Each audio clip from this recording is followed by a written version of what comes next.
लोकसभा चुनाव 2024 में मायावती के अकेले चुनाव लड़ने से फायदा किसको कितना होगा ये तो वक्त ही बताएगा।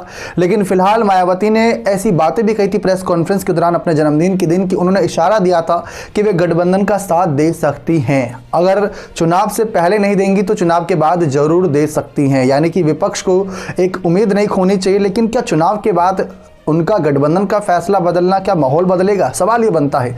जैसा कि आप जानते हैं कि बसपा काफी लंबे समय से सत्ता से दूर चले, चाहे राज्य की हो, राष्ट्र की तो बात बहुत दूर की ही बात नजर आ रही है। लेकिन फिलहाल बात करें तो बहुजन समाज पार्टी सुप्रीमो मायावती ने कहा कि ना तो वे इंडिया का हिस्सा है ना ही एनडीए का हिस्सा है। विश्लेषकों का यह मानना है कि मायावती का यह फैसला खासकर इंडिया दल को बहुत नुकसान पहुंचाएगा, क्योंकि मायावती उत्तर प्रदेश की बड़ी नेता है। भले ही उनकी पार्टी राष्ट्रीय पार्टी हो, लेकिन पार्टी का ज्यादा वजूद उत्तर प्रदेश में है। और ऐसे में बीजेपी बहुत बड़ी पार्टी बन चुकी है उत्तर प्रदेश में। अगर उसको धराशायी करना है तो हर छोटे से बड़े नेता को विपक्ष का साथ देना जरूरी था।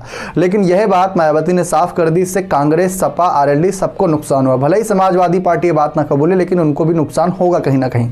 अब बात आती है कि मायावती किन शर्तों पर विपक्ष का साथ दे सकती हैं। पहला तो ये, अखिलेश के बयानों से काफी नाराज हुई मायावती।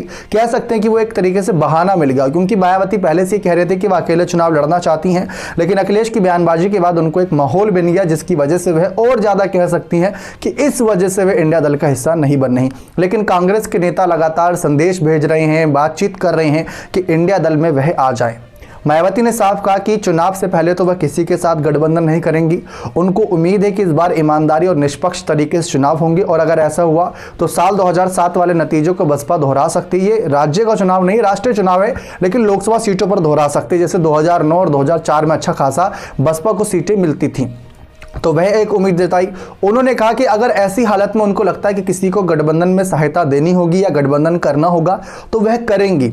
जी हां, अब आप सोच रहे होंगे कैसे कर सकती हैं। जैसा कि आप जानते हैं कि इस बार इंडिया दल भी भले ही उत्तर प्रदेश में मायावती का साथ ना मिल रहा हो, और अगर नवीन पटनायक का साथ ना मिल रहा हो, केसीआर का साथ ना मिल रहा हो, ऐसे इसके बावजूद भी काफी मजबूत है। कहा यह जा रहा है कि अगर इंडिया दल जिस अभी स्टेज पर है, जिस मुकाम पर है, अगर वहीं से बड़ा खेल कर सकता है तो 200-240 सीटों पर खेल कर सकता है।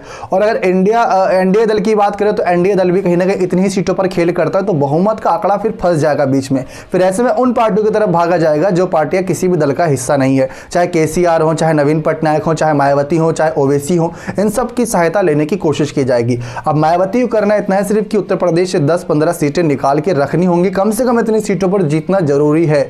अगर वे किसी दल की तवज्जो का हिस्सा बनना चाहती हैं कि वह दल उनको तवज्जो दे, तो कहीं ना कहीं मायावती उस अपने मकसद में कामयाब हो सकती है। ऐसी स्थिति में वह किसी का भी साथ देख सकती हैं, चाहे एनडीए चाहे इंडिया, किसी का भी। बने रहे चैनल के साथ। बहुत बहुत धन्यवाद।